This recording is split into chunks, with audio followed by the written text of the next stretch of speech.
El nivel de alerta en Yellowstone está en verde, pero no hay que confiarse. Este supervolcán sigue vivo y puede hacer erupción en cualquier momento. Los nuevos datos muestran que la caldera respira. El suelo sube y baja lentamente mientras algo se mueve muy profundo. Si Yellowstone explotara hoy, sería un desastre enorme. Una capa de ceniza de 3 metros cubriría todo hasta unos 1.600 kilómetros de distancia y más de 90,000 personas morirían casi al instante. El problema es que últimamente hay actividad extraña ahí, como la repentina erupción del raro geyser Equinus. Es el geyser ácido más grande del mundo, de unos 18 metros de ancho. Imagínalo como una fuente termal que lanza agua ácida. Además es abrasador. Puede pasar de los 200 grados Fahrenheit, unos 93 grados Celsius. El geyser Equinus fue muy activo en los 70 y erupcionaba cada 40 a 80 minutos. Pero permaneció callado casi 6 años, hasta que volvió a hacer erupción en febrero de 2026. El agua subió unos 9 metros y la erupción duró casi 3 minutos. Un gran espectáculo, pero también una señal inquietante. O sea, ¿es señal de que el volcán por fin está despertando? Pues probablemente no. Los géiseres se activan y se apagan todo el tiempo. Eso es típico de Yellowstone. Pero Equinus no es la única fuente termal de la zona que se ha comportado raro últimamente. Yellowstone fue el primer parque nacional de Estados Unidos y está justo encima de un supervolcán activo. Por eso hay más de 500 géiseres activos ahí. En pocas palabras, son fuentes termales que se calientan bajo tierra y de vez en cuando lanzan agua y vapor al aire. Estos géiseres son como tubos o conductos profundos que se llenan de agua bajo el suelo. Como el agua del fondo está tan cerca del magma o roca fundida, empieza a hervir. Esa presión empuja el agua hacia arriba y provoca la erupción. Luego el agua baja poco a poco y el proceso vuelve a empezar. Con tantos géiseres, el parque vive cubierto de vapor y por eso tiene ese aire misterioso, lleno de neblina.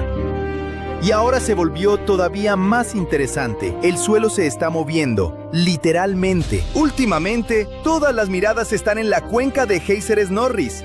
Ahí está el geyser Steamboat, el geyser activo más alto del mundo. Y desde 2025, los científicos han notado algo extraño ahí. La Tierra, que antes era plana, ahora tiene un abultamiento.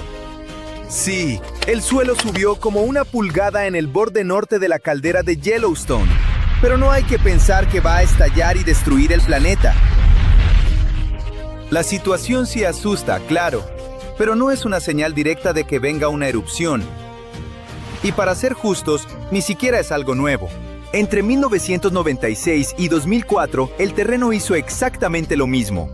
La zona justo al sur de la cuenca de géiseres Norris se elevó casi 5 pulgadas. Una gran bolsa de magma a unos 14 kilómetros de profundidad empujaba desde abajo. Parecía que Yellowstone podía hacer erupción en cualquier momento. Todos estaban aterrados, pensando que era el fin del mundo, pero no pasó nada. Luego, a finales de 2013, el suelo empezó a subir otra vez, a unos 15 centímetros por año, más rápido que nunca. Y todos volvieron a ponerse nerviosos. Pero igual que la vez anterior, no ocurrió nada grande. El episodio duró hasta 2014 y terminó con un sismo de magnitud 4.9. De hecho, fue el más fuerte en la zona desde los 70, pero no desató una gran erupción. La última erupción real de Yellowstone fue hace unos 70,000 años. Y ni siquiera fue una explosión enorme. Esta zona se conoce como la anomalía de levantamiento de Norris, y los científicos ya conocen bien su comportamiento extraño. Dicen que cuando el magma entra en la corteza terrestre, se enfría y libera gases atrapados. Cuando ese gas escapa, la presión baja y el suelo vuelve a hundirse. Pero justo cuando creíamos que la zona por fin se había calmado, pues no. En julio de 2025, los científicos revisaron los datos y lo confirmaron. La Tierra estaba subiendo otra vez. Todo se parecía mucho a lo que ocurrió en los 90. Eso también podría explicar el aumento repentino de terremotos en 2025. En realidad, el año fue bastante tranquilo en general, con unos 1100 sismos. Es poco si tomamos en cuenta que en un año normal ocurren al menos 1500. Pero los terremotos aumentaron de golpe al final de 2025 y casi todos ocurrieron cerca de la anomalía. Por eso los científicos vieron una conexión clara. Según las estimaciones, parecía que el suelo iba a seguir subiendo un tiempo, pero también dijeron que no había que preocuparse por una erupción. Los cambios vistos hasta ahora son pequeños. No se comparan con las señales de alarma que habría si Yellowstone estuviera por explotar de verdad. Además, hoy tenemos mejores herramientas que en los 90 para seguir esos cambios del suelo. Pero algo que sí sabemos de los volcanes es que son impredecibles. Así que, contra todas las proyecciones, pasó algo raro. El suelo dejó de subir. Exacto. Las mediciones recientes muestran que el movimiento ascendente, activo desde julio de 2025, se pausó, así que lo que estuviera pasando bajo la cuenca de Géiseres-Norris se detuvo, al menos por ahora. Y hay otro dato que muestra que la caldera volvió a la normalidad. En febrero de 2026, hubo 74 terremotos ahí. Puede sonar a muchísimo, pero para Yellowstone no lo es. Es un número bastante normal, porque casi la mitad de los sismos del parque suele ocurrir en enjambres. Es decir, grupos de sismos en el mismo lugar y casi al mismo tiempo. Esos enjambres pueden provocar 10 temblores pequeños en una hora. Para que te des una idea, el año con más terremotos fue 2017. Ese año se registraban como 285 sismos al mes y ni siquiera eso se consideró actividad peligrosa. Así que, si febrero tuvo solo 74, podemos verlo como algo totalmente normal. Bien, la caldera parece tranquila otra vez. ¿Eso significa que estamos a salvo y Yellowstone no va a explotar? No exactamente. Al final, los volcanes son impredecibles.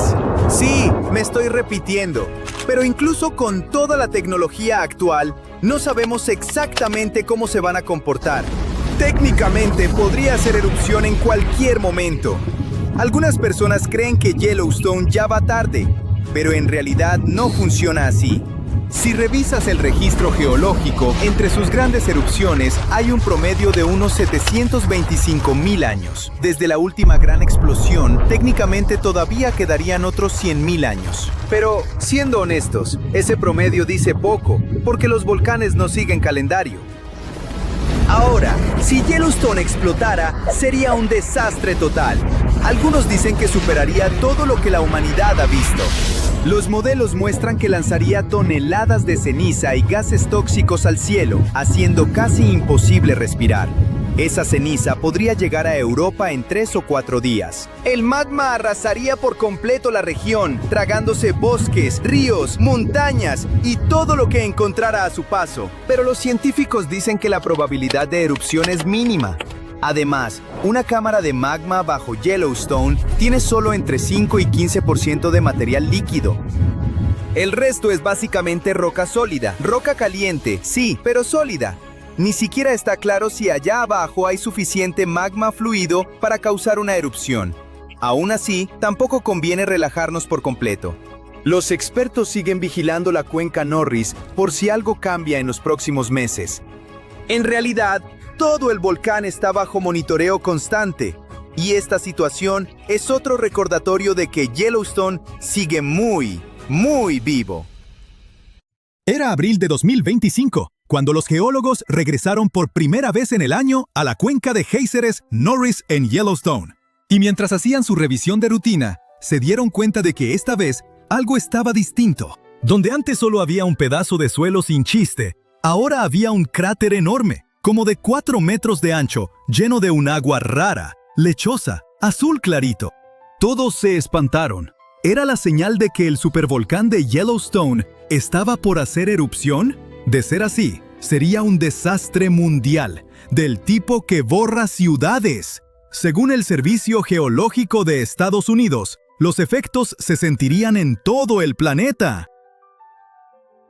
Para empezar, las zonas inmediatas a Yellowstone sufrirían flujos piroclásticos. No es lava como tal, sino una mezcla muy densa de gases volcánicos, ceniza, pómez y bloques de roca al rojo vivo. Esos flujos arrasan con todo a su paso, y una erupción de Yellowstone los lanzaría hacia Wyoming, Idaho y Montana. Las zonas más alejadas se librarían de esos flujos, pero les caería ceniza. Sería especialmente intensa en los estados más cercanos al epicentro. La ceniza sería especialmente peligrosa al respirarla. El peso de la ceniza también sería una amenaza seria. Ahogaría los cultivos y derrumbaría edificios conforme se fuera acumulando. Las consecuencias trágicas serían incontables, pero ya hablaremos de eso más adelante, porque poco después del hallazgo, ese hoyo raro sorprendió hasta a los expertos. Los geólogos encontraron rocas regadas por todos lados. Algunas medían como 30 centímetros de ancho y todas estaban cubiertas de lodo gris. Ese lodo coincidía con las paredes del nuevo manantial termal. Era como si el sitio simplemente hubiera explotado, pero nadie lo había visto ocurrir. El equipo revisó imágenes satelitales antiguas para averiguar cuándo apareció. En diciembre de 2024, el suelo estaba normal. Para el 6 de enero de 2025, ya se veía una pequeña depresión. Y para el 13 de febrero, ese agujero lleno de agua ya estaba ahí. Lo raro fue que los sensores que suelen registrar grandes explosiones hidrotermales no detectaron nada. No hubo estallido enorme ni señales de alerta. Más tarde, se supo que esa abertura extraña no apareció de golpe en una sola explosión. Se formó a partir de varios estallidos pequeños a lo largo del tiempo. Primero, pequeñas explosiones arrojaron rocas, luego, lodo, y al final, excavaron el hoyo. Con el tiempo, se llenó de agua rica en sílice. Eso fue un gran alivio para todos. Yellowstone está sobre un supervolcán, y sus grandes explosiones son un escenario de pesadilla. Por suerte, esta vez fue una explosión lenta y de pequeña escala. Dramática sí, pero totalmente manejable. Mira, el Parque Nacional Yellowstone está lleno de géiseres, aguas termales y paisajes de todo tipo.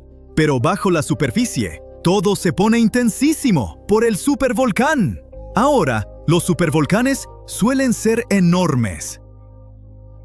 A menudo ni siquiera tienen cono, porque suelen ser los restos de gigantescas cámaras de magma que, al vaciarse durante grandes erupciones, dejaron una caldera. Suelen ubicarse sobre puntos calientes. No sorprende que puedan producir supererupciones. Y cuando eso pasa, lanzan a la atmósfera más de 1000 kilómetros cúbicos de ceniza, roca fundida y gases calientes. En otras palabras, 4 supererupciones podrían llenar el Gran Cañón hasta el borde. Los supervolcanes se forman cuando enormes volúmenes de magma ardiente ascienden desde gran profundidad. Este magma sube hasta quedar muy cerca de la superficie, pero no logra romper la corteza. Así, se acumula una bolsa presurizada de magma burbujeante a unos pocos kilómetros de profundidad. La presión sigue creciendo porque cada vez intenta llegar más magma. Y entonces, ¡pum!, ocurre una supererupción. En 2015, investigadores de la Universidad de Utah cartografiaron la cámara principal de magma del supervolcán de Yellowstone y se quedaron helados con su tamaño. Y luego, encontraron otra debajo. Juntas, esas reservas subterráneas podrían contener suficiente roca fundida como para llenar el Gran Cañón 11 veces. Todo ese magma empuja el suelo hacia arriba. Por eso Yellowstone se eleva como de 2 a 5 centímetros cada año. Ese levantamiento lento quizá no suene a gran cosa, pero si le sumas que Yellowstone sigue activo y tiene un índice de explosividad volcánica de 8, como que sí da para pensar qué pasaría si algo se complica. Y sí, Yellowstone ha estado algo inquieto en los últimos años. En marzo de 2023, hubo 354 sismos. La mayoría fueron muy pequeños, pero el mayor alcanzó magnitud 3.7, como parte de un enjambre de 106. Ahora, antes de entrar en pánico, los expertos del Observatorio del Volcán de Yellowstone dicen que no hay razón para alarmarse. No viene una erupción pronto. Los volcanes no siguen calendario. Que Yellowstone lleve mucho tiempo sin estallar no significa que esté por hacerlo. Por ahora, el parque está estable, pero la comunidad científica vigila de cerca todo lo que pasa bajo tierra, los sismos, el levantamiento del suelo e incluso cambios de temperatura, por si acaso. El penacho supercaliente de magma, un punto caliente bajo Yellowstone, lleva agitándose desde hace 17 millones de años.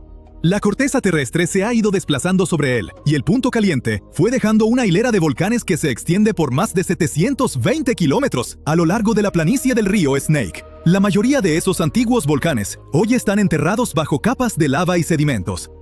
Solo en los últimos 2.1 millones de años, Yellowstone ha desatado 3 erupciones cataclísmicas tan enormes que lograron remodelar el paisaje. Cada explosión envió flujos piroclásticos, ríos de roca ardiente, ceniza y pómez que corrieron por kilómetros a la redonda. Los restos se apilaron en capas de decenas de metros de espesor, y algunas se solidificaron en roca dura parecida a la lava. Cuando esas erupciones vaciaron las cámaras de magma subterráneas, el techo colapsó y se formaron las calderas gigantes que vemos hoy. Y ni después de esas mega erupciones Yellowstone se detuvo. Entre 180.000 y 70.000 años atrás, salieron a la superficie enormes coladas de lava riolítica, a veces de más de 600 kilómetros cúbicos. Algunas siguieron líneas de ventilas de norte a sur. La colada de West Yellowstone ocurrió hace alrededor de 110.000 años. La de Nez Perce Creek fue hace 160.000. Si te paras en Madison Junction, en el borde noroeste de la caldera, lo verás. Un acantilado que se formó cuando la erupción de la toba de Lava Creek hizo colapsar el terreno hace 640.000 años. Y dentro de la caldera, verás las coladas endurecidas, serpenteando por el fondo. Saber cuándo podría estallar un supervolcán es como aprender a leer las señales de alerta de la naturaleza. Miles de años antes de una erupción grande, el calor subterráneo empieza a aumentar, y las cámaras de magma se vuelven como ollas de presión a punto de estallar. Empiezan a aparecer pequeñas señales, escapan burbujas de gas cuando cambia la presión, y los sismos sacuden el suelo. La superficie encima se eleva poco a poco, se abren grietas, las aguas termales y los géiseres se inquietan y se calientan más de lo normal. Ahora, ¿qué pasaría si Yellowstone hiciera erupción? ¿Recuerdas los flujos piroclásticos de los que hablamos? Pueden tener 2 partes. Una corriente densa que va pegada al suelo y una nube de ceniza que viaja por encima de esa corriente. Juntas devastarían áreas enormes. La ceniza incluso llegaría a Europa en 3 a 4 días después de la erupción, aunque allá no sería tan grave. Después, bastarían unas 2 a 3 semanas para que bajaran las temperaturas en todo el mundo, gracias al dióxido de azufre que llegaría a la alta atmósfera tras la erupción.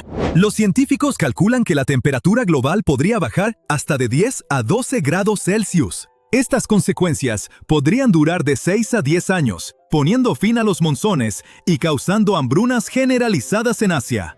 ¿Asusta? Pues no te preocupes. La buena noticia es que los científicos no creen que el gigante dormido bajo el Parque Nacional Yellowstone vaya a despertar en nuestra vida. Los expertos dicen que la próxima erupción de Yellowstone probablemente no ocurrirá en cientos de miles de años. Y aún así, quizá ni sea tan grave, porque han descubierto que el magma que hay dentro de Yellowstone está repartido en 4 cámaras distintas. No solo eso, es probable que algunas de esas reservas de magma se enfríen y solidifiquen, reduciendo las posibilidades de una erupción. Así que, aunque una erupción suene a algo capaz de cambiar el mundo, es muy poco probable que pase pronto. Es oficial, ahora conocemos la ubicación exacta y el momento de la próxima erupción del supervolcán de Yellowstone, y se llama supervolcán por una razón. Será miles de veces más poderosa que una erupción volcánica típica. Cuando esto ocurra, el planeta enfrentará desastres inmensos, terremotos, toneladas de flujos de magma, nubes de ceniza que bloquearán el sol. El cielo estará gris por mucho tiempo. Tendremos escasez de alimento debido a la falta de luz solar. Los aviones no podrán volar. Algunas especies de animales y árboles podrían desaparecer. Un desastre seguirá a otro como fichas de dominó que caen. Terribles tiempos aguardan a la Tierra y... Está bien, detente. Está claro, lo entendimos. Pero ¿cuándo ocurrirá todo esto?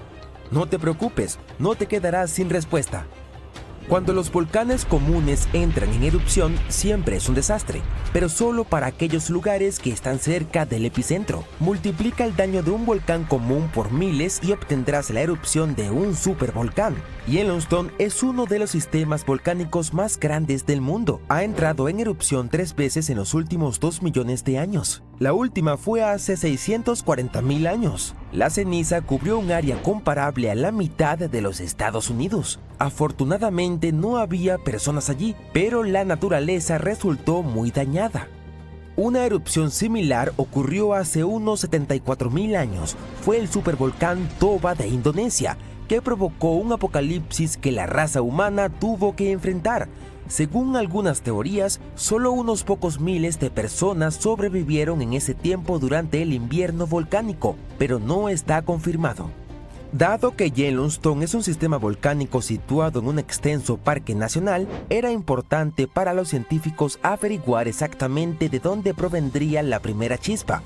Descubrieron que el magma de Yellowstone no se acumula en un solo lugar, sino que se esconde en varios reservorios subterráneos separados. El reservorio del noreste de Yellowstone, junto a un hermoso lugar llamado Sour Creek Dam, es el más riesgoso. Aquí, el magma al rojo vivo entra en contacto con las rocas calientes del manto, que están ubicadas profundamente en el suelo. Su alta temperatura mantiene el magma en estado líquido. Imagina que pones una olla de leche caliente en la estufa. Nada se enfría, solo se calienta más, por lo que la leche podría pronto comenzar a subir y desbordarse de la olla. Lo mismo está sucediendo con el magma bajo Sour Creek Dam. El magma no se enfría allí y en algún momento puede comenzar a salir. Será como una tubería rota de la que brota una fuente de agua hirviendo. ¿Pero cómo se enteraron los científicos? Los reservorios de magma se encuentran a una profundidad de unos 10 kilómetros y toda esta zona es increíblemente caliente. Usaron un método especial llamado magnetotelúrica. El núcleo en rotación de la Tierra crea un campo magnético que rodea nuestro planeta. El magma fluye alrededor del núcleo y contiene muchos minerales que también generan campos magnéticos. Los científicos utilizaron instrumentos especiales que detectan esos campos que emanan del magma. Como un detector de metales encuentra joyas perdidas en la playa. Usando magnetotelúrica, escanearon Yellowstone y descubrieron 4 grandes reservas de magma. 3 de ellas emitían poderosas ondas electromagnéticas y en la cuarta, que se encuentra en el noroeste, registraron una señal mucho más fuerte.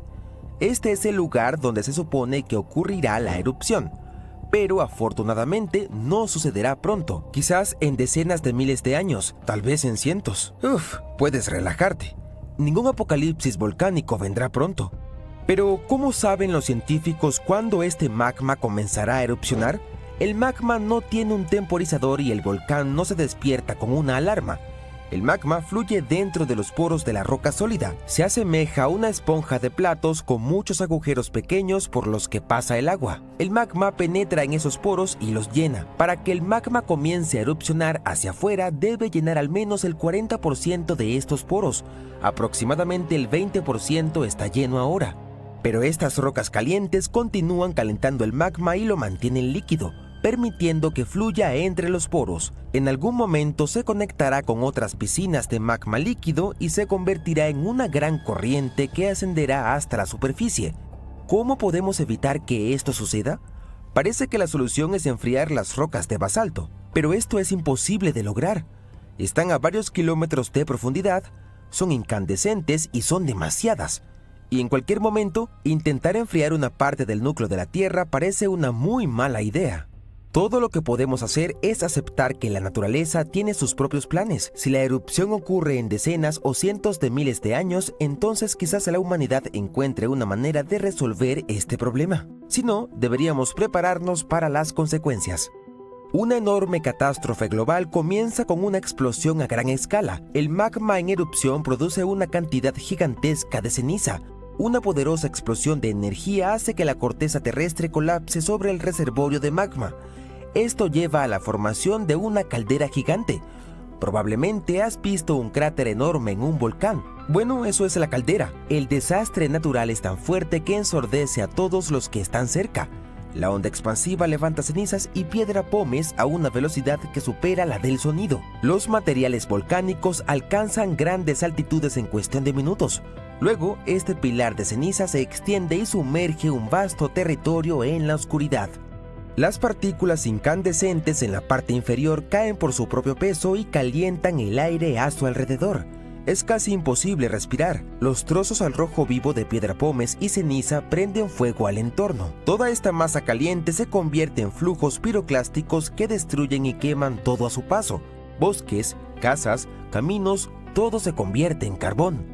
Ningún avión puede volar allí. Las finas partículas penetran los motores. Además, es imposible ver a través de una nube caliente tan oscura y gris. También es peligroso conducir automóviles. Las partículas volcánicas pueden quemar los neumáticos. Por suerte, gracias a las tecnologías sísmicas, se conoce con anticipación la erupción, por lo que todos han evacuado. La columna de ceniza que ha llegado al borde del espacio sigue expandiéndose en diferentes direcciones. El viento ayuda a la expansión de polvo volcánico. Una gigantesca nube como un paraguas aparece sobre el territorio de Yellowstone. Se ensancha cada vez más y sumerge una gran área en una oscura y caliente penumbra. Durante las 24 horas, la ceniza cae sobre la mayor parte de Estados Unidos y regiones de Canadá. Derriba líneas eléctricas, contamina cuerpos de agua y destruye cultivos.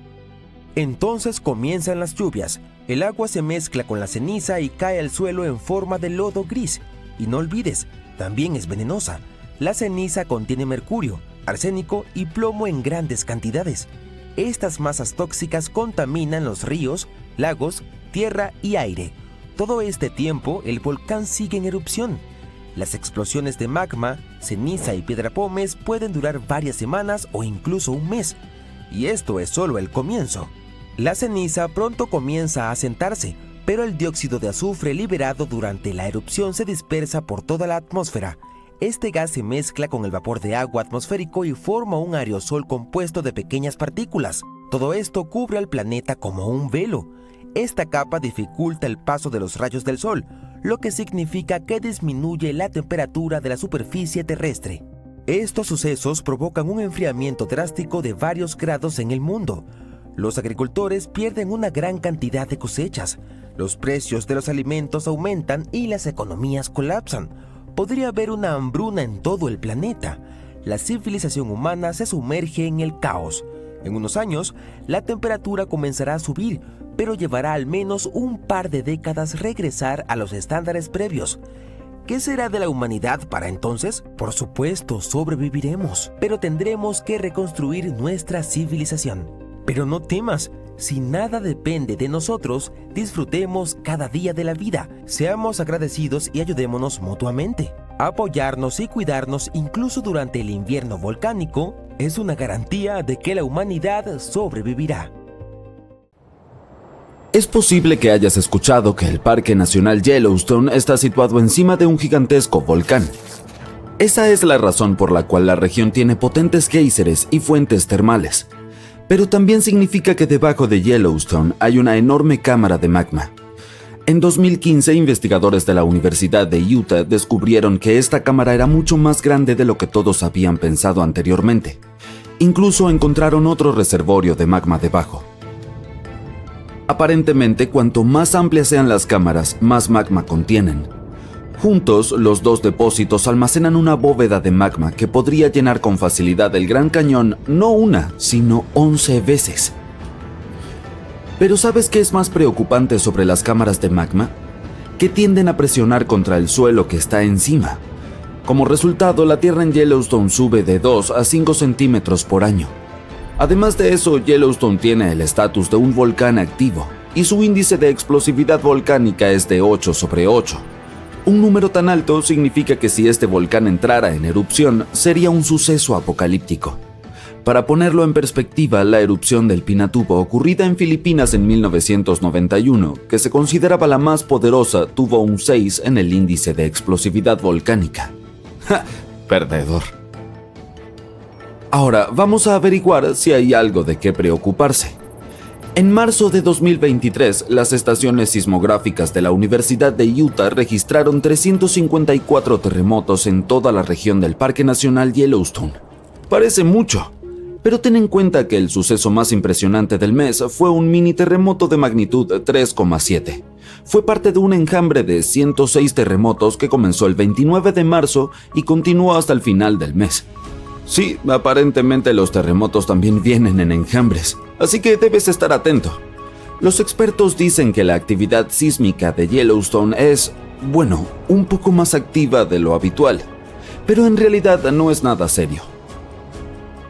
Un geofísico que trabaja en el observatorio del volcán Yellowstone, llamado Michael Polland, asegura que el volcán no va a entrar en erupción pronto. Para que esto suceda, debe haber suficiente magma listo para erupcionar debajo de la superficie. ¡Qué alivio! También debe existir suficiente presión para provocar que este magma suba, pero ninguna de estas condiciones existe hoy. Según el experto, Yellowstone está estable. Al mismo tiempo, Polland y su equipo están rastreando todo tipo de actividad subterránea, buscando señales de advertencia de posibles erupciones. Algunas de ellas son la frecuencia de los terremotos y la deformación del suelo. Miles de mini terremotos junto con cambios extremos en la superficie del suelo en esa zona pueden ser alarmantes. El equipo también monitorea la temperatura y las características térmicas del parque. Otra señal destacable de un posible desastre son los cambios en la actividad de los géiseres del parque, así como en las emisiones de gases. Entonces, a pesar de las afirmaciones de los medios de que Yellowstone está a punto de entrar en erupción, me temo decepcionarte porque la última ocurrió hace 70.000 años. Así no es como funcionan los volcanes. Los expertos dicen que es uno de los conceptos erróneos más comunes sobre los volcanes. Ellos no siguen cronogramas. Si ocurriese una supererupción, sin embargo, lo más preocupante para nosotros no serían los flujos de lava, y tampoco un terremoto que probablemente acompañaría el desastre natural. No, la peor consecuencia sería la caída de ceniza. Echemos un vistazo a lo que sucedió cuando el volcán Yellowstone entró en erupción hace muchísimos años. Ha habido al menos 3 supererupciones en la historia del volcán. La más potente de ellas fue 2.500 veces más devastadora que la aterradora erupción del monte Santa Elena en el estado de Washington en 1980. En cuanto a la más reciente, fue bautizada como la erupción de Lava Creek. Formó la caldera de Yellowstone después de expulsar al aire una cantidad increíble de polvo, ceniza volcánica y roca. Recientemente los científicos también han descubierto otras 2 supererupciones que ocurrieron hace alrededor de 9 y 8,7 millones de años. Se considera que la más reciente de las 2 es el evento registrado más grande de toda la provincia volcánica del río Snake Yellowstone. Echemos un vistazo a lo que estaba sucediendo hace tantísimos millones de años, porque no estábamos en ese entonces, así que solo podemos hacer suposiciones basadas en las evidencias. Los primeros indicios del desastre aparecieron mucho antes de que estallara la catástrofe. Durante miles de años, el calor había estado surgiendo desde el interior del planeta. Las rocas debajo de la corteza se derretían y dejaban atrás enormes cámaras. Estaban llenas de una mezcla presurizada de roca semisólida, magma, vapor de agua y diferentes gases incluyendo dióxido de carbono. Toda esta candente sopa subterránea se estaba expandiendo, ya que más y más magma llegaba con el tiempo. La tierra que estaba sobre el sistema volcánico se elevaba casi imperceptiblemente. Un año antes de la supererupción, Yellowstone dio una advertencia. ¿Un eructo quizás? Pero hace tanto tiempo no había nadie que pudiera interpretar esas señales. Además, la mayoría de estos procesos alarmantes ocurrían bajo tierra. Por ejemplo, la descompresión libera burbujas de gas. Al reventar, estas burbujas a menudo impulsan ciertos tipos de erupciones. Meses antes de la erupción, los terremotos de pequeña escala se volvieron más frecuentes y más intensos. El suelo en muchos lugares alrededor del supervolcán se calentó más que de costumbre. Los lagos superficiales y las aguas subterráneas también elevaron su temperatura. Si hubiera habido personas en esa época, habrían notado una extraña niebla en toda la zona. No mucho antes de que comenzara la erupción, la creciente presión empujó el suelo sobre la cámara de magma hacia arriba. Esto creó un levantamiento en forma de domo. Se empezaron a abrir grietas estrechas a lo largo de los bordes de este domo. Imagina abrir una botella de refresco después de haberla agitado. Algo parecido estaba sucediendo cerca del volcán, como una mezcla de Mentos y Coca-Cola. La presión se liberó a través de las fracturas cuando los gases estallaron desde debajo de la superficie. Justo antes del desastre, el suelo alrededor del volcán Yellowstone se elevó. Las piscinas geométricas y los géiseres se calentaron hasta llegar a temperaturas de ebullición y se volvieron más ácidos de lo habitual. El magma comenzó a ascender hacia la superficie. En un momento dado, el techo de roca de la cámara de magma no pudo resistir más y la erupción se desató. Pequeños pero constantes temblores comenzaron a mover el suelo días antes de la catástrofe. Pero el verdadero temblor no empezó hasta varios minutos antes de la erupción. Con un rugido ensordecedor, una enorme columna de lava y ceniza se disparó hacia el aire. Luego de varios minutos, una corriente piroplástica azotó la zona a la velocidad de un huracán. Tal corriente es una mezcla líquida de piezas de lava semisólidas, ceniza volcánica y gases calientes expansivos. Parecía una avalancha de nieve extremadamente caliente y tóxica. Con una temperatura de alrededor de 700 grados centígrados, fue quemando todo a su paso. El volcán continuó expulsando ceniza durante días sin parar. Para todos los seres vivos, esta fue una de las consecuencias más peligrosas de la erupción. La ceniza volcánica se convierte en cemento vidrioso a los pocos segundos de ser inhalada. La mayoría de los animales no tuvieron ninguna oportunidad de sobrevivir. Incluso los árboles gruesos comenzaron a colapsar bajo el peso de esta sustancia densa. En solo un par de días, una capa espesa de ceniza cubrió grandes territorios. Después de que la ceniza llegó a la estratosfera, las temperaturas en todo el mundo comenzaron a bajar. La erupción fue rica en azufre, un efectivo bloqueador solar. Por eso pronto hizo tanto frío que no hubo verano en todo el mundo durante los siguientes años. Los animales no podían encontrar comida ni agua limpia. Este desastre natural llamado la supererupción de Grace Landing fue colosal. Así es como los investigadores lo describieron en sus estudios recientes. Afectó un territorio enorme. Las corrientes de lava esmaltaron un área tan grande como Nueva Jersey en vidrio volcánico ardiente que esterilizó instantáneamente la superficie de la Tierra, eliminando toda la vida vegetal que había prosperado allí. Si semejante erupción ocurriera en estos días, cubriría Colorado, Utah y Wyoming con casi 1 metro de ceniza volcánica tóxica. Muchas regiones quedarían sumergidas en la oscuridad. Incluso la costa, donde viven la mayoría de los estadounidenses, experimentaría problemas con la propagación de la nube de ceniza. Destruiría cultivos y contaminaría los pastizales, arruinando líneas de energía y transformadores eléctricos. Entonces, estoy seguro de que estarás de acuerdo conmigo. Es algo genial que no se espere que ocurra tal desastre en los próximos tiempos. Oye, ya tenemos suficientes problemas de los que ocuparnos. En 2015, un volcán hizo erupción y el fondo marino se hundió unos 2,5 metros, como un elevador que se rinde a medio camino. Para entonces, los científicos ya habían puesto cables y sensores por todos lados. La idea era simple. Como hacía erupción con frecuencia, querían predecir el siguiente desastre, y más o menos lo lograron. Marcaron el 2025 en rojo y esperaron, pero no pasó nada. Sin embargo, el suelo sigue inflándose y temblando casi a diario. Y ahora todos están preocupados. Veamos por qué.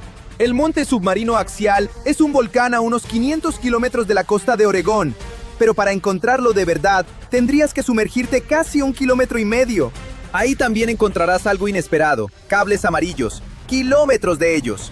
Este es uno de los volcanes más vigilados del planeta. A través de un proyecto enorme llamado la Iniciativa de Observatorios Oceánicos, UOOI, los científicos cubrieron la montaña submarina con casi 900 kilómetros de cable de fibra óptica.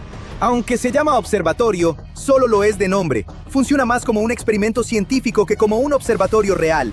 No hay un domo genial donde la gente viva e investigue bajo el agua. Estos cables alimentan una red enorme de sensores, cuentan terremotos, rastrean cómo el suelo sube por fracciones de centímetro y escuchan el rugido del magma. Estos sensores son tan sensibles que pueden sentir la luna. Cuando sube la marea, el agua extra presiona el volcán y provoca pequeños terremotos.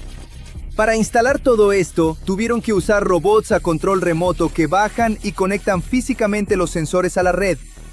Conectar una tele a una extensión en un cuarto oscuro ya es difícil. Ahora imagina hacerlo a 1,400 metros de profundidad, usando un brazo robótico con una presión capaz de aplastar una camioneta. ¿Pero por qué tanto esfuerzo? Los volcanes son flojos, la mayoría por siglos.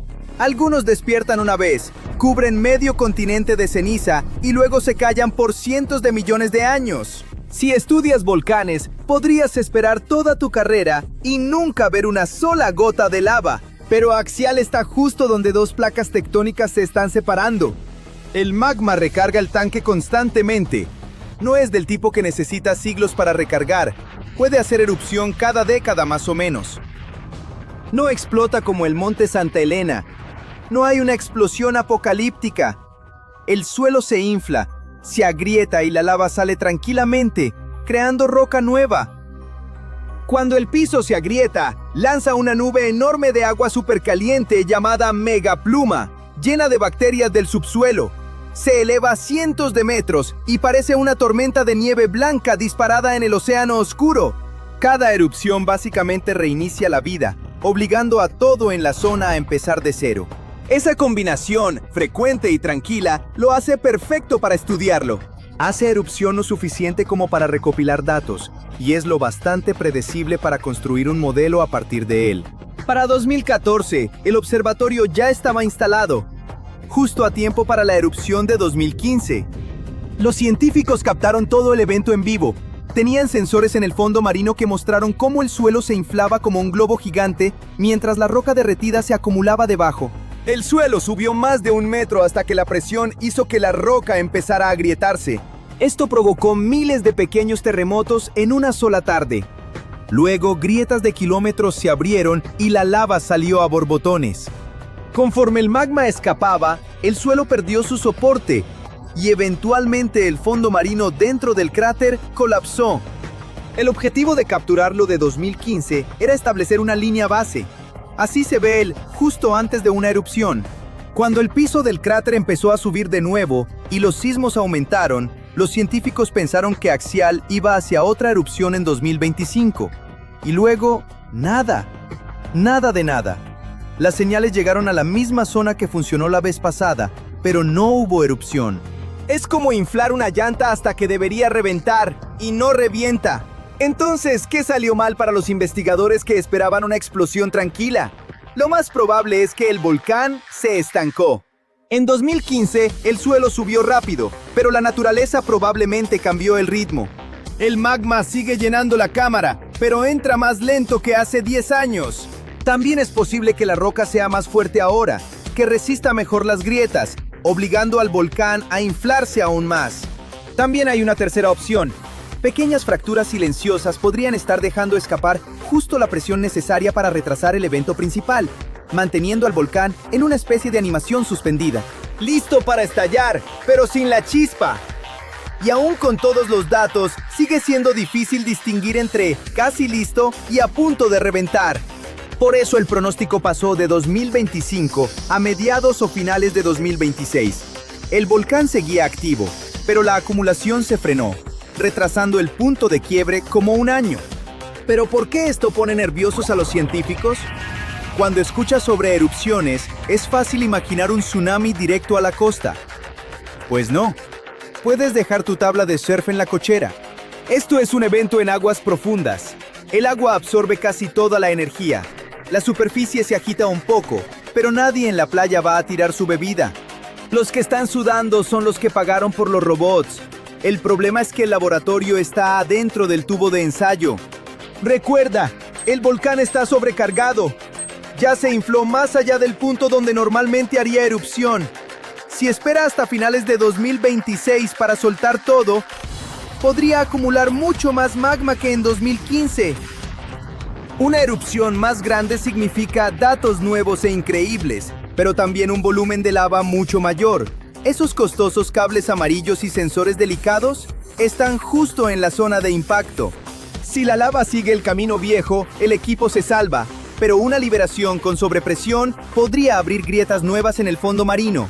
Si eso pasa, los investigadores podrían perder millones de dólares en equipo en segundos. Los científicos podrían estar viendo la transmisión en vivo, ver un muro de vidrio derretido y luego estática. Pero la verdadera preocupación no es el dinero. Se supone que Axial es el estándar de oro. Es el tramo más moderno del fondo oceánico en todo el planeta. Se suponía que este era el fácil. Si nuestro modelo de predicción falla aquí, es mala señal. Tenemos todos los sensores imaginables y aún así no entendemos los volcanes submarinos tan bien como creíamos. Si no podemos predecir al volcán amigable cuando está lleno de sensores, ¿qué oportunidad tenemos con los peligrosos?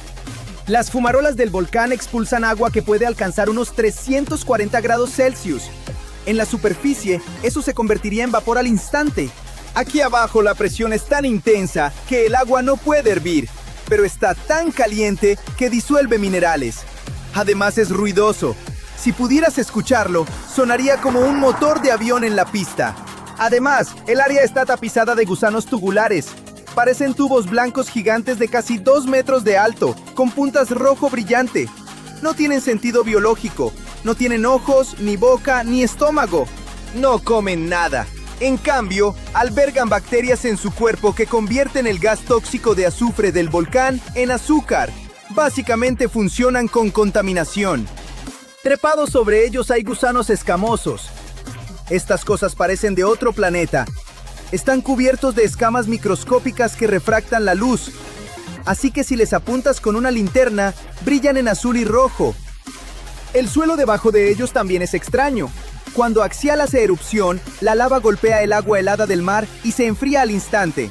Pero no se convierte en piedra gris, se convierte en vidrio negro puro. Obsidiana. Si intentaras caminar sobre ella, sonaría como si pisaras miles de focos. Los expertos actualizaron el calendario para este año. Las cámaras están listas para tomar fotos increíbles y hasta podríamos tener una transmisión en vivo en YouTube viendo cómo se abre el suelo bajo el océano. Solo esperemos que no sea la última transmisión. Es muy difícil transmitir la siguiente si tu cámara de varios millones de dólares termina devorada por un río de vidrio derretido. Eso digo. Todos sabemos que las misiones espaciales tienen un costo exorbitante. Para tener una idea, un boleto al espacio para un astronauta comienza en alrededor de $20 millones y puede ascender hasta 50 millones. La NASA es una organización bien financiada, pero siempre están buscando reducir costos y ahorrar millones donde sea posible. Además, la NASA hace tiempo comprendió que no necesitan ir a la luna de Saturno para estudiar si hay vida allí. Tenemos todas las condiciones adecuadas para la vida extraterrestre en Wyoming. Si eso te suena, entonces ya sabes por qué la NASA tiene tanto interés en Yellowstone. Para explorar la vida más allá de la Tierra, debemos estudiar entornos que imiten las condiciones extraterrestres. Ahí es donde entran en juego las aguas termales. Ahora bien, no es todo el parque lo que despierta el interés de la NASA. Dejemos a los osos, los alces y otros terrícolas a nuestros biólogos. El verdadero punto de interés son los géiseres, donde prospera la vida microbiana. Por cierto, Yellowstone tiene más géiseres y aguas termales que el resto del mundo junto. En algunos de ellos, el agua puede alcanzar temperaturas de hasta 90 grados. Puedes pensar, vaya, eso solo es bueno para preparar té. Pero aquí está el asunto.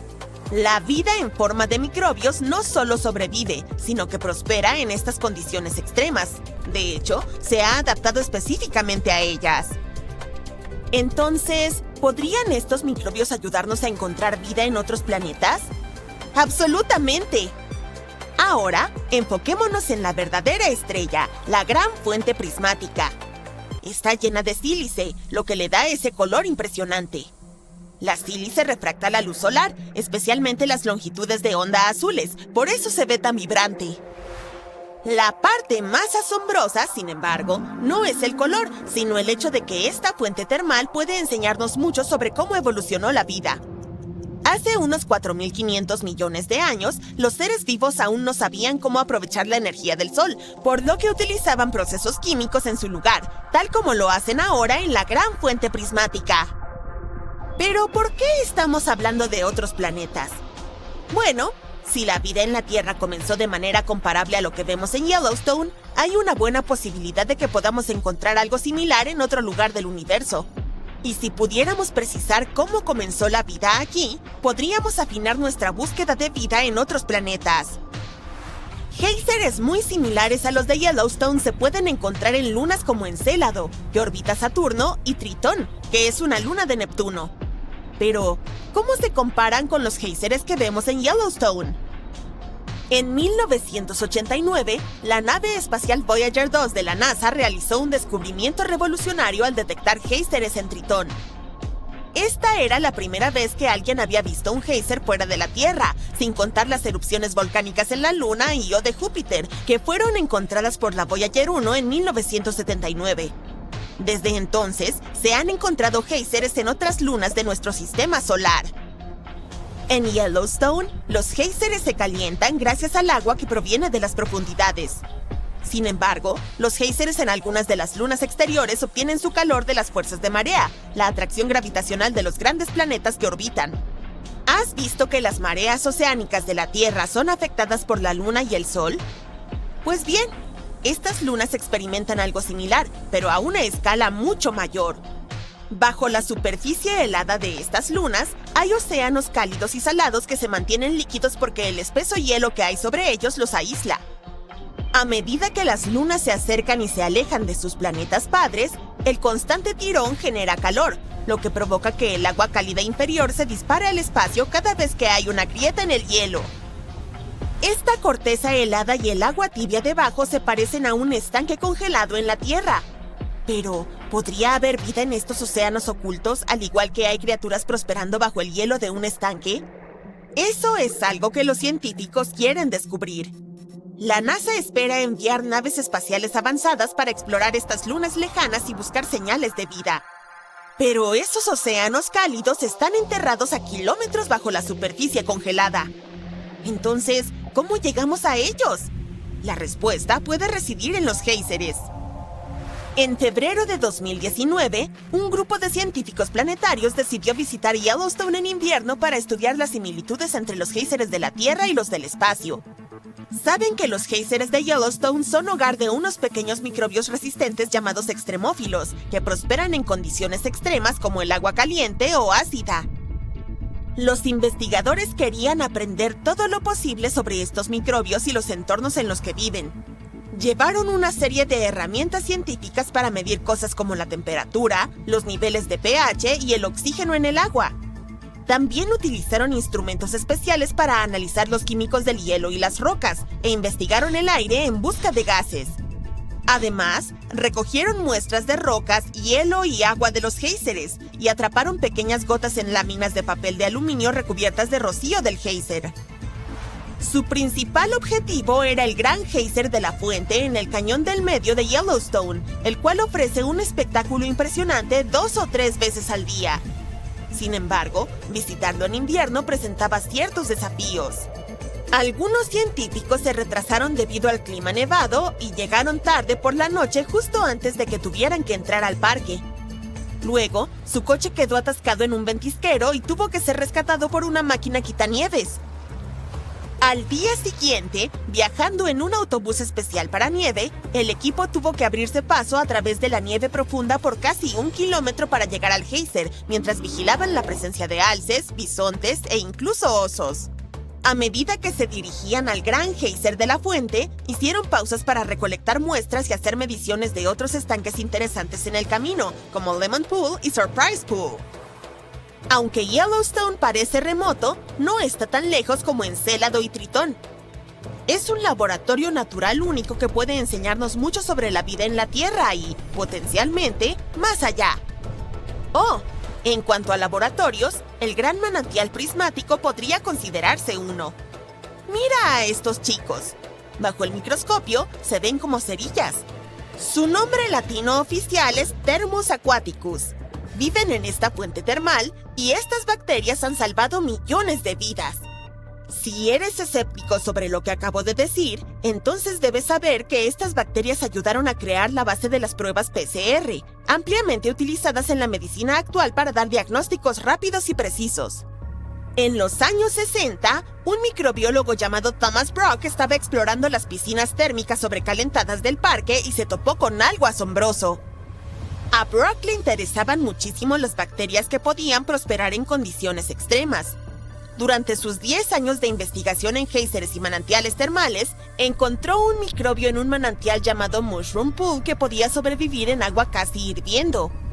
Este pequeño, Thermus aquaticus, resultó ser un cambio radical para la ciencia. ¿Por qué? Bueno, Es crucial para una técnica llamada PCR, o reacción en cadena de la polimerasa, que se usa para hacer copias rápidas de muestras de ADN. Antes del descubrimiento de Brock, este proceso era complicado porque el calor podía dañar las enzimas que mantienen el ADN unido. Pero gracias al Thermus Aquaticus, los científicos ahora pueden calentar y enfriar muestras de ADN sin descomponerlas, haciendo todo más rápido y fácil. Todo esto sucedió porque los investigadores habían purificado una enzima llamada polimerasa TAC a partir de este organismo. Esos microbios de Yellowstone también podrían ser tu nuevo plato favorito para un desayuno delicioso y sostenible. Un microbio único fue descubierto allí durante una investigación financiada por la NASA y ahora se está transformando en sabrosas hamburguesas veganas para el desayuno y queso crema. Originalmente encontrado en una fuente. Si alguna vez has estado en el Parque Nacional de Yellowstone, probablemente te hayan fascinado sus géiseres que expulsan agua sobrecalentada y vapor por los aires. Pero bajo tierra se esconde algo aún más intrigante. Me refiero a un sistema de tuberías subterráneas que hace posible esas grandiosas erupciones. Sobre eso hay buenas noticias. Recientemente unos investigadores consiguieron cartografiar el sistema de fontanería hidrotermal del Parque Nacional con la ayuda de un imán volador gigante. Como resultado, pudieron documentar algunas características con un detalle asombroso. Yellowstone alberga el mayor sistema hidrotermal del mundo. Contiene más de 10.000 elementos como géiseres, ollas de barro, fuentes termales y fumarolas de vapor. Se alimentan de una red de vías de aguas subterráneas. Estas se sobrecalientan por el magma que fluye bajo tierra, lo que hace que el agua suba a la superficie. Ahora bien, nadie sabe gran cosa sobre el funcionamiento de este sistema. Sin embargo, los mapas recién creados podrían arrojar luz al respecto. Los expertos explicaron que, según su conocimiento de Yellowstone, este sistema tiene una laguna superficial. Por eso a menudo se le llama sándwich misterioso. Los científicos saben bastante sobre las características de la superficie, porque pueden observarlas directamente. Y conocen lo que ocurre en el sistema magmático y tectónico varios kilómetros por debajo. Pero aún no han descubierto qué sucede en el centro. Ahora debo hablarte de ese imán volador gigante utilizado para la investigación. Es conocido como SkyTEM. Fue conectado a un helicóptero y sobrevoló Yellowstone varios cientos de veces escaneando el suelo. El imán está formado por un bucle de alambre cargado de 25 metros de ancho. Su función principal es generar un potente campo electromagnético. Y como los distintos tipos de material como el agua o la roca responden a este campo de forma diferente, los científicos consiguieron crear unos mapas del subsuelo por primera vez en la historia. La técnica cartográfica también permitió a los investigadores diferenciar entre el magma y el lecho rocoso, ya que tienen propiedades magnéticas algo distintas. Además, el equipo tuvo la oportunidad de ver cómo el magma y el agua interactúan y crean esas alucinantes características geológicas en la superficie. Estas personas obtuvieron mapas de alta resolución hasta una profundidad de unos 150 y 700 metros y mapas de baja resolución que muestran lo que ocurre a una profundidad de hasta 2,5 kilómetros. Al mismo tiempo, los investigadores creen que el propio sistema hidrotermal puede extenderse hasta 4 kilómetros por debajo de la superficie. Si están en lo cierto, significa que solo han cartografiado la mitad superior del sistema de cañerías de Yellowstone. De todos modos, ¿recuerdas que dije que los científicos saben bastante sobre la parte inferior del sándwich de Yellowstone? Tienen tan buena idea de las placas tectónicas y las fallas profundas porque los frecuentes terremotos del parque les brindan muchas oportunidades de estudiar distintos fenómenos. En julio de 2021, por ejemplo, más de 1,000 sismos sacudieron la zona. En la actualidad, el equipo de investigadores sabe mucho más sobre algunas características famosas como el geyser Old Faithful o la gran fuente prismática. También han descubierto que algunos elementos hidrotermales de la superficie pueden estar conectados con otros que pueden encontrarse a una distancia de hasta 10 kilómetros. Otro descubrimiento interesante es que aunque los géiseres y las fuentes termales de Yellowstone varían en tamaño, forma, color, volatilidad y composición química, en su mayoría se alimentan de fuentes subterráneas muy similares. Esto significa que la diferencia entre las características aparece más cerca de la superficie. Seguro que has visto la icónica imagen de Yellowstone con un gran manantial arcoíris de una naranja ardiente en sus bordes. Entonces, ¿qué hace que estas fuentes termales sean tan coloridas?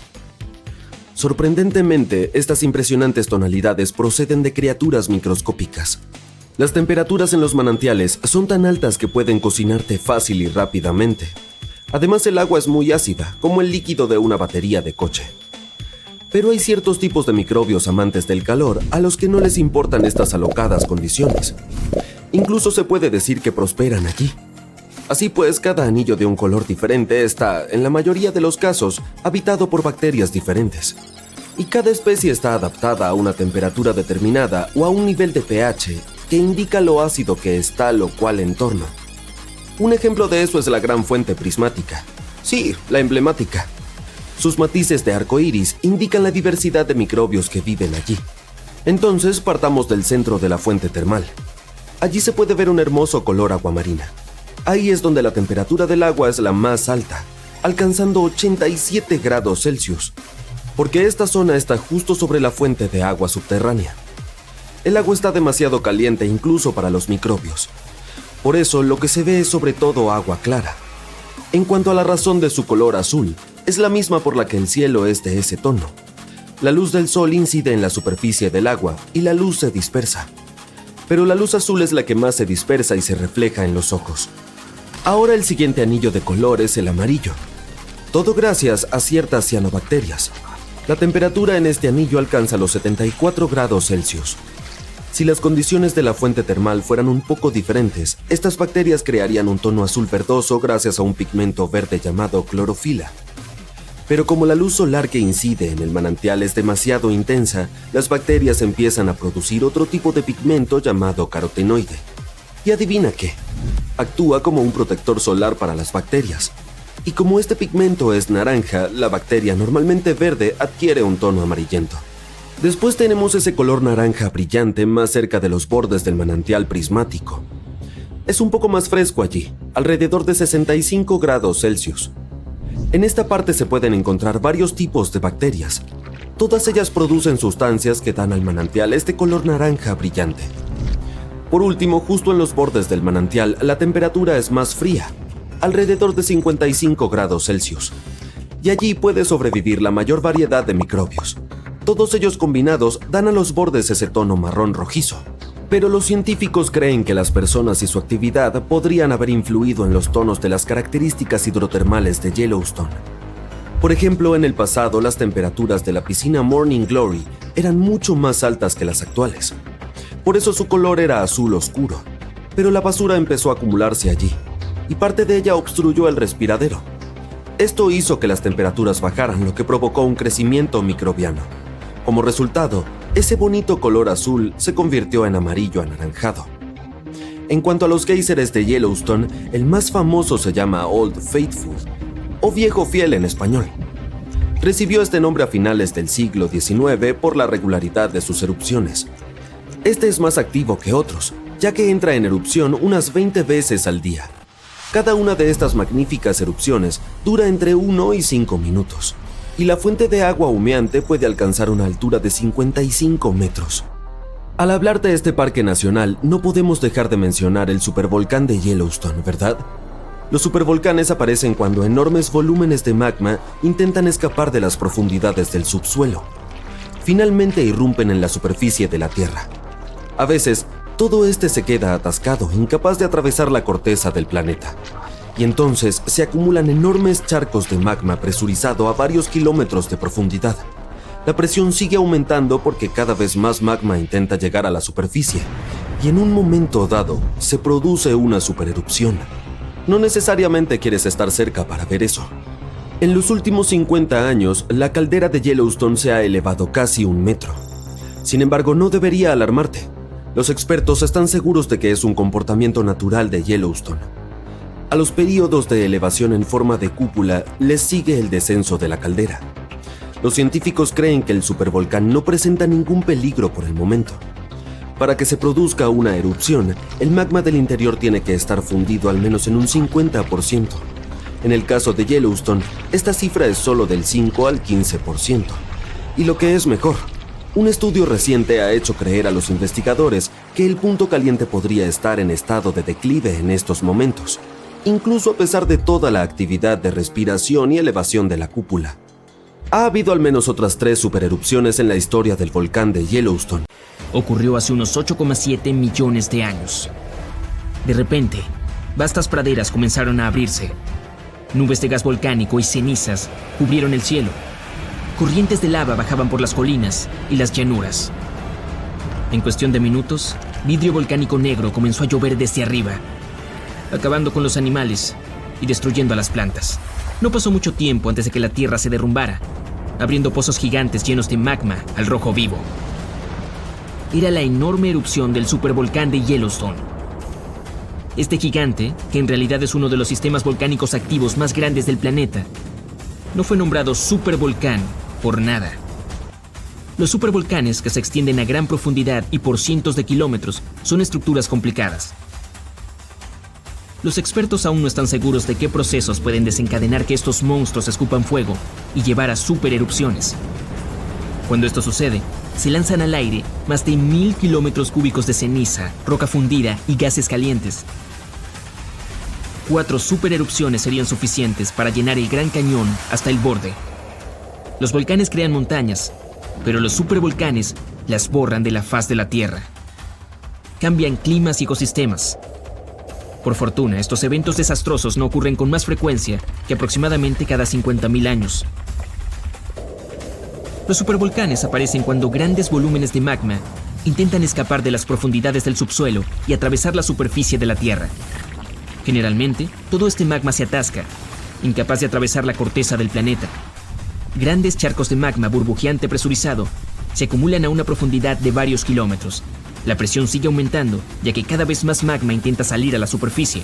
Y luego, ¡wham! ¡Bam! Se dispara una supererupción. Hace millones de años, los primeros signos del desastre aparecieron mucho antes de que estallara la catástrofe. Durante miles de años, el calor había estado brotando desde el interior del planeta. Había estado derritiendo rocas debajo de la corteza, dejando atrás enormes cámaras. Aquellas se llenaron con una mezcla presurizada de roca semisólida, magma, vapor de agua y diferentes gases, incluido el dióxido de carbono. Toda esta sopa subterránea abrasadora se extendió después de que llegara más y más magma con el tiempo. La Tierra sobre el sistema volcánico avanzaba lentamente hacia arriba, despacio, casi imperceptiblemente. Un año antes de la supererupción, Yellowstone dio una advertencia, pero hace mucho tiempo no había nadie que pudiera interpretar tales señales. Además, esos procesos alarmantes se desarrollaban principalmente bajo tierra. Por ejemplo, la descompresión liberó burbujas de gas. Mientras estallan, estas burbujas pueden generar tipos particulares de erupciones. Meses antes de la erupción, terremotos de pequeña escala se volvieron más frecuentes e intensos. El suelo en muchos puntos de todo el supervolcán se calentó más de lo que solía estar.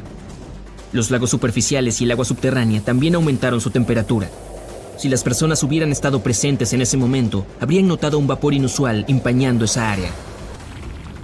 No mucho antes de que comenzara la erupción, la creciente presión empujó el suelo sobre la cámara de magma hacia arriba.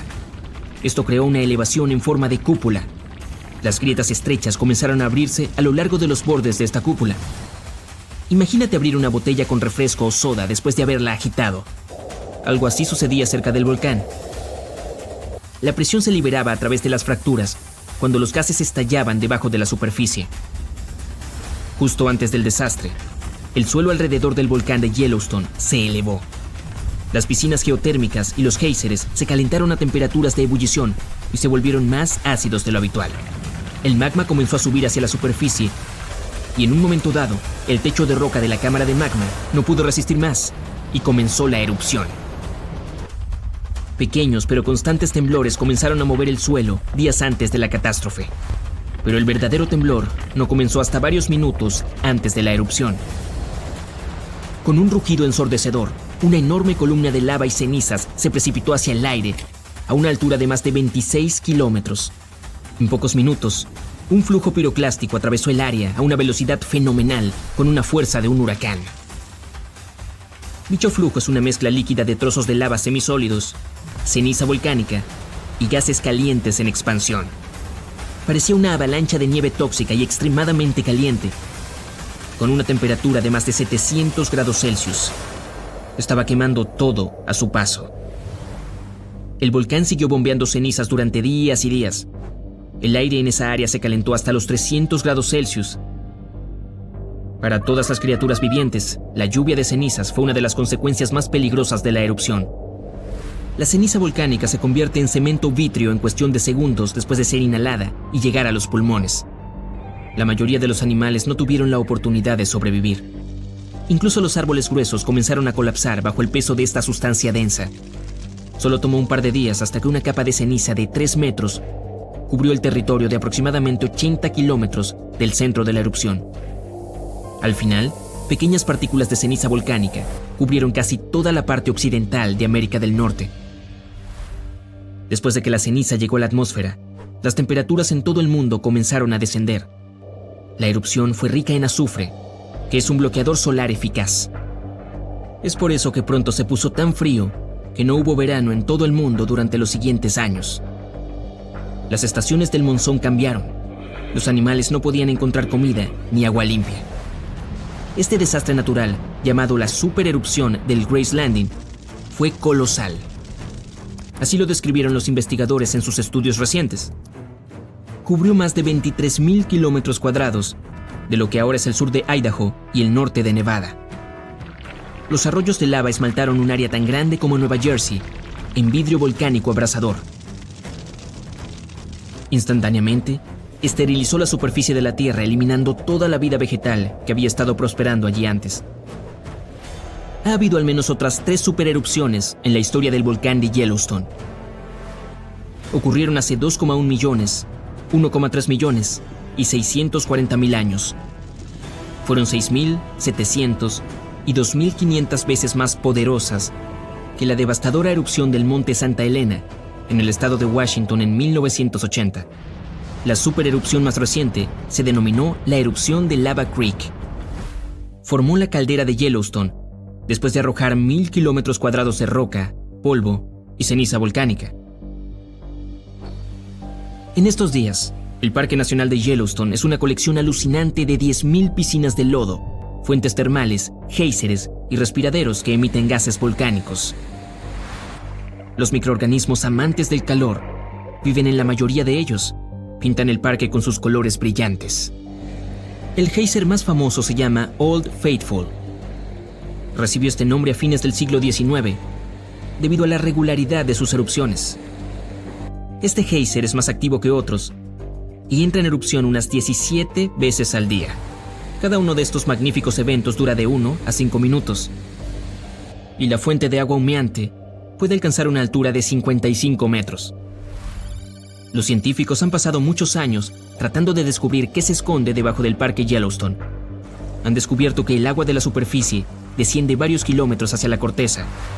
Se calienta y hierve, abasteciendo a los géiseres. Cerca de 11 kilómetros debajo de la superficie hay un depósito de roca medio derretida. Esa es la cámara de magma y tiene más de 48 kilómetros de ancho. Y una enorme columna de roca caliente, que parece un hongo, alimenta esta cámara. Se eleva desde una profundidad de 644 kilómetros, viajando a través del manto superior del planeta, una capa gruesa de roca, en su mayoría sólida. A veces, esta pluma sobrecalienta la cámara de magma. La tierra en ese lugar se eleva, y pequeños terremotos ayudan a que algo del líquido escape a la superficie. La presión dentro de la cámara cae, y el suelo vuelve a bajar. Desde 2004, algunas partes de la caldera de Yellowstone, que es una palabra inteligente para un cráter volcánico, han estado subiendo mucho más rápido de lo habitual. La tasa ha sido de casi 8 centímetros por año. Ningún impulso ha sido tan rápido desde que los científicos comenzaron a realizar observaciones de cerca en la década de 1970. Y aún así, los expertos están seguros de que el supervolcán no representa ningún peligro en estos días. Para que ocurra una erupción, el magma en el interior debe estar al menos en un 50% fundido. En el caso de Yellowstone, este número es de solo el 5 al 15%. Incluso si hay alguna actividad volcánica, es más probable que sea un chorro de roca fundida que su pura, conocida como flujo de lava. Presenta cierto peligro, pero se puede evitar fácilmente. O puede ser una explosión hidrotermal. Entonces, un gran volumen de agua sobrecalentada atrapada debajo de la superficie pasará rápidamente de líquido a vapor. Este vapor, junto con el agua hirviendo, el barro y los trozos de roca, atravesará la superficie con gran fuerza. Luego, los escombros ensuciarán el área de hasta varios kilómetros de diámetro. El Kilauea, uno de los volcanes más activos del mundo, volvió a hacer erupción en marzo de 2026 en la Isla Grande de Hawái. Grandes fuentes de lava salieron disparadas al cielo, cerraron la carretera principal y el aeropuerto quedó bloqueado por nubes de ceniza áspera. El cielo se volvió rojo oscuro e inquietante. Así de denso era el humo. La erupción aisló partes de la isla.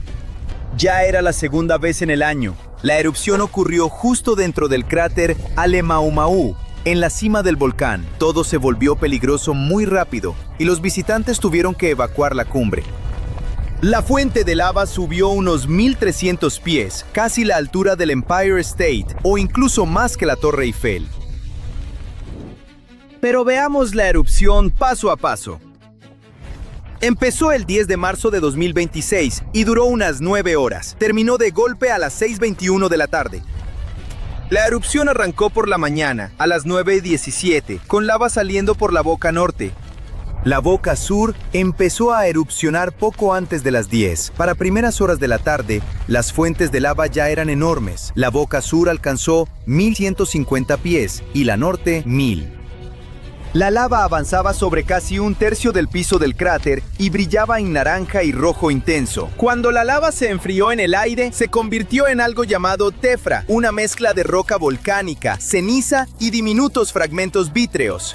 La tefra puede rasparte la piel como lija, irritarte los ojos y hacerte más difícil respirar. Peor aún, puede volver las carreteras una pista de patinaje para los autos. Por todo esto, cerraron parte de la carretera 11 entre las millas 24 y 40. En enero, otra erupción también hizo caer tefra sobre el parque y los pueblos cercanos. Algunos visitantes recibieron tefra encima y unos cuantos terminaron con cortadas. El servicio de parques tuvo que cerrar la cumbre por primera vez desde que este ciclo eruptivo empezó el 23 de diciembre de 2024. El Servicio Meteorológico Nacional dijo que la columna llegó a 25.000 pies. Eso es casi 5 millas hacia arriba, más alto de lo que vuelan muchos aviones. El viento soplaba desde el sur, así que la ceniza y el gas se movieron al norte desde Halemaumau. Las autoridades advirtieron a la gente cercana que se quedara bajo techo o que saliera si los gases empezaban a molestar. Y esta no fue la primera vez que el Kilauea causó problemas este año. Otra erupción empezó el 15 de febrero y duró casi 10 horas. En esa ocasión, la lava cubrió la mitad del piso del cráter. Los científicos calculan que salieron 15 millones de yardas cúbicas de lava. Alcanza para llenar miles de albercas o cubrir cientos de canchas de fútbol. A las 2 de la tarde del 10 de marzo seguía cayendo tefra. Los guardabosques ayudaron a evacuar a los visitantes de la cumbre. Todos los senderos y miradores cercanos quedaron cerrados. Los científicos vigilan día y noche qué tan alto sale la lava, qué tan rápido corre, hacia dónde va la nube de ceniza y dónde cae el material. Aunque la lava casi siempre se queda dentro del cráter, la tefra y los gases volcánicos vuelven bastante riesgoso vivir cerca de un volcán. Desde el 24 de diciembre de 2024, el Kilauea ha estado lanzando lava a ratos, sobre todo desde dos bocas en el cráter de la cumbre, una al norte y otra al sur. Las erupciones llegan en ráfagas cortas, por lo general de menos de medio día. Después el volcán se toma un descanso. ¿Podríamos decir que se está relajando? No podemos. A veces esas pausas duran 2 semanas o más, como si la lava tomara aire antes del siguiente espectáculo. Pero hablemos un poco más de la tefra. El mayor problema es que no se queda cerca del volcán. En erupciones pasadas, cayó sobre barrios tan lejanos como Hilo y Puna, dañó sistemas de agua y dejó una limpieza enorme. En el aeropuerto internacional de Hilo cancelaron todos los vuelos nocturnos por la ceniza en el aire, y durante semanas, vecinos y personal del parque estuvieron barriendo tefra de techos, canaletas, calles, prácticamente de todas partes. Según el vocero del parque, la tefra llegó tan lejos por una mezcla de vientos débiles y fuentes de lava extremadamente altas. Cuando eso pasa, los residuos volcánicos caen casi directo sobre el parque y las poblaciones cercanas. En erupciones anteriores, los vientos alisios, que normalmente cruzan las islas del este hacia el oeste, actuaron como una banda transportadora. Llevaron ceniza y gases volcánicos sobre el desierto de Kaú y pueblos cercanos del suroeste. Otro peligro muy serio durante una erupción es la lluvia de vidrio, también llamada cabello de Pelé. Es un tipo de tefra que aparece sobre todo cuando las fuentes de lava salen disparadas muy rápido. Las burbujas de gas revientan y estiran la roca fundida hasta volverla hebras finísimas y frágiles. Luego el viento las arrastra lejos. Es ligero, pero quebradizo, y puede rasparte la piel o meterse en ojos o pulmones. El nombre viene de Pele, la diosa hawaiana del fuego y de los volcanes, porque nace directamente de la actividad volcánica. En erupciones grandes, como la de 2018, se reportó la caída de estas hebras por toda la zona del volcán. Ahora bien, el Kilauea no es la única amenaza en la región. El gigante dormido de al lado, el Mauna Loa, recibió una actualización de los científicos el 5 de marzo de 2026. El volcán todavía no está en erupción, pero se está inflando porque el magma llena sus enormes cámaras subterráneas. Podrías imaginarlo como si la Tierra respirara hondo. Pero no es solo eso. Tan solo en el último mes, detectaron más de 100 sismos bajo la cumbre. ¿Hay que preocuparse? Bueno, veámoslo. El Mauna Loa, el volcán activo más grande de la Tierra, cubre la mitad de la isla grande de Hawái. Sus erupciones pueden crear ríos enormes y veloces de lava, como una bulldozer en cámara lenta, hecha de roca fundida cruzando la zona. Cuando el Mauna Loa entra en erupción, normalmente empieza en la cumbre. Desde ahí, la lava puede fluir hacia distintas zonas. La zona de Rift noreste, la zona de Rift suroeste, o incluso por bocas del lado noroeste del volcán. Lo más inquietante es que esos flujos de lava pueden aparecer en minutos, horas o incluso meses después de que arranca la erupción. Desde su primera erupción bien documentada, en 1843, el Mauna Loa ha erupcionado 34 veces. Los intervalos entre erupciones pueden ir de unos cuantos meses a muchas décadas. La más reciente fue en 2022. Ahora mismo el Mauna Loa está tranquilo, pero activo. La actividad sísmica, o sea, los pequeños terremotos bajo el volcán, muestra que el magma sí se está moviendo bajo la superficie. En febrero de 2026, los científicos detectaron 116 sismos bajo la cumbre, concentrados sobre todo bajo la caldera llamada Mokuauweoweo. Algunos también se agruparon en la caldera sur, pero no te asustes con ese número. Para comparar, el mes anterior hubo 123. Estos sismos son parte de la respiración normal del volcán mientras vuelve a llenarse de magma tras la erupción de 2022.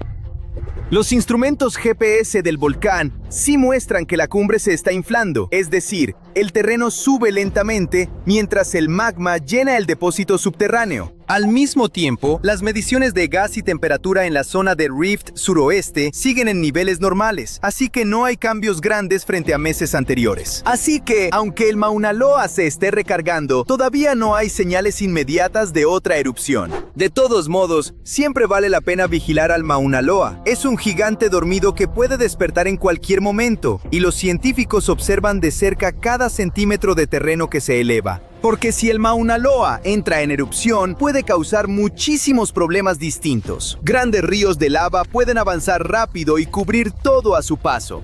El volcán también puede hacer que el suelo tiemble, porque al llenarse de magma, los costados de la montaña pueden moverse hacia arriba o hacia los lados y detonar sismos. Además, el Mauna Loa puede liberar gases volcánicos que se mezclan con el aire y forman smog, una especie de smog volcánico que irrita y hasta puede dificultar la respiración a quienes viven a sotavento. A veces, el volcán incluso puede producir pequeñas explosiones y lanzar ceniza al cielo, lo cual resulta peligroso para los aviones que vuelan cerca. Algo enorme se esconde justo debajo de Hawái, más profundo de lo que cualquier perforación podría alcanzar. Esta extraña burbuja subterránea, a casi 2.900 kilómetros de profundidad, nos revela detalles impresionantes sobre la formación de las islas y podría causar una erupción que afectaría miles de vidas. Los científicos llaman a formaciones extrañas como esta masa zonas de ultrabajas velocidades. Cuando ocurren terremotos, envían vibraciones a través del planeta que se mueven rápido por la mayoría de las rocas, pero se frenan mucho al pasar por ciertas capas profundas. Esa desaceleración les indica a los geólogos que algo inusual se encuentra ahí. La masa gigante debajo de Hawái pertenece a la categoría más grande de estas estructuras, una megazona de ultrabaja velocidad, un pedazo masivo de material justo en la frontera entre el manto terrestre y su núcleo. Para descubrir cómo es realmente este monstruo, los científicos rastrearon dos tipos distintos de ondas sísmicas. El primer tipo, las ondas de presión, comprimen la roca como si apretaras un resorte. Otro tipo, las ondas de corte, mueven la roca de arriba a abajo, como si agitaras una cuerda. Al combinar ambas señales, los investigadores construyeron una imagen mucho más clara de lo que yace en las profundidades debajo de Hawái. Los científicos solían pensar que esta masa era blanda y parcialmente fundida, como lava espesa ascendiendo hacia la superficie. Pero estos nuevos datos sísmicos mostraron que la masa no es viscosa en absoluto. Es principalmente roca sólida, densa, pesada y cargada de hierro. Este descubrimiento ayuda a explicar un misterio que desconcertó a los científicos durante décadas. La mayoría de los volcanes se forman en los bordes de las placas tectónicas, pero Hawái no está cerca de ninguna de esas fronteras. Flota justo en medio de la placa del Pacífico, y aún así las islas se formaron a partir de algunos de los volcanes más activos del planeta. Antes lo explicaban con un punto caliente, una columna de calor que asciende desde las profundidades de la Tierra, como un soplete derritiendo lentamente su camino hacia arriba. Pero ahora resulta que la masa gigante rica en hierro ancla esa pluma de calor en su lugar, como la base de una lámpara de lava que mantiene el flujo constante durante millones de años. El material del que está hecha la estructura podría ser incluso restos de un océano de magma basal, una capa gigantesca de roca fundida que pudo existir en las profundidades de la Tierra cuando el planeta se formó. Cuando ese antiguo océano se enfrió y cristalizó, elementos pesados como el hierro se hundieron y crearon bolsas densas. Y la masa bajo Hawái podría ser una de esas sobrevivientes. Ahora, estructuras como esta no permanecen quietas para siempre. El calor fluye constantemente a través del manto terrestre, y cuando esos flujos cambian, pueden jalar estructuras profundas, redirigir el calor y a veces desestabilizarlas. Si el sistema debajo de Hawái cambia de manera importante, podría intensificar la actividad volcánica en la superficie. Ya vemos indicios de esa energía inquieta. Hawái tiene miles de terremotos cada año. La mayoría son diminutos, tan pequeños que solo instrumentos sensibles los detectan. En promedio, Hawái tiene alrededor de 100 sismos de magnitud 3 por año. Esos son fuertes para que la gente los sienta. Aproximadamente 10 sismos alcanzan magnitud 4 al año, y cerca de un sismo de magnitud 5 sacude las islas cada año. Los eventos mayores ocurren con menos frecuencia, pero aún ocurren. La mayor parte de esta actividad se concentra alrededor de la Isla Grande, que tiene varios volcanes. A principios de marzo de 2026, Kilauea lanzó fuentes de lava de casi 400 metros de altura. Corrientes de roca fundida de un rojo brillante se dispararon hacia arriba y ceniza y fragmentos volcánicos llovieron sobre las áreas cercanas. Las autoridades cerraron temporalmente partes del Parque Nacional de los Volcanes de Hawái y tramos de la Carretera 11, porque los escombros que caían crearon condiciones peligrosas. La erupción no amenazó hogares directamente, pero aún así causó problemas reales. La ceniza se esparció por comunidades cercanas y pequeños fragmentos de roca cubrieron caminos y techos. Toda esa actividad se conecta con el mismo motor profundo, el punto caliente anclado por esa enorme masa rica en hierro a casi 2.900 kilómetros bajo las islas. Ahora, viajemos al norte, donde algo bastante aterrador acecha bajo el borde occidental de Norteamérica, algo capaz de transformar toda la línea costera. Los científicos creen que dos fallas sísmicas gigantes, la zona de subducción de Cascadia y la falla de San Andrés, no solo existen una junto a la otra, sino que podrían afectarse mutuamente y actuar como dominós gigantes. Cascadia se extiende a lo largo del noroeste del Pacífico, y la falla de San Andrés atraviesa California. Los científicos encontraron evidencia de este posible impacto en el fondo del océano. Extrajeron largos cilindros de lodo y sedimento, y estos núcleos son como libros de historia geológica que preservan capas de escombros de terremotos antiguos. Dentro de esas capas, los investigadores vieron que pares de depósitos sísmicos están casi encimados uno sobre otro. Los geólogos los llaman dobletes. Dos terremotos masivos ocurrieron tan cerca en el tiempo que el océano apenas tuvo tiempo de calmarse entre ellos.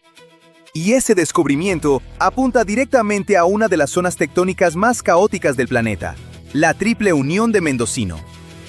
Aquí es donde tres placas tectónicas chocan y se trituran entre sí como engranajes torcidos dentro de una máquina. También es el punto exacto donde la falla de San Andrés se encuentra con la zona de subducción de Cascadia. Ahora, cuando una falla se rompe, envía ondas de estrés a través de la corteza. Ese estrés puede desestabilizar la falla vecina y empujarla hacia la ruptura también. Un megaterremoto de Cascadia por sí solo podría alcanzar magnitud 9 o más. Este tipo de terremoto podría abrir de 960 a 1130 kilómetros de fondo marino y enviar un tsunami masivo hacia la costa del Pacífico. Y si Cascadia se rompe primero, el cambio de presión podría activar la falla de San Andrés poco después.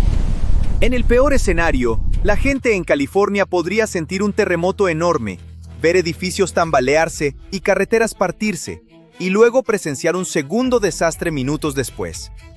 Y la secuencia opuesta también podría ocurrir.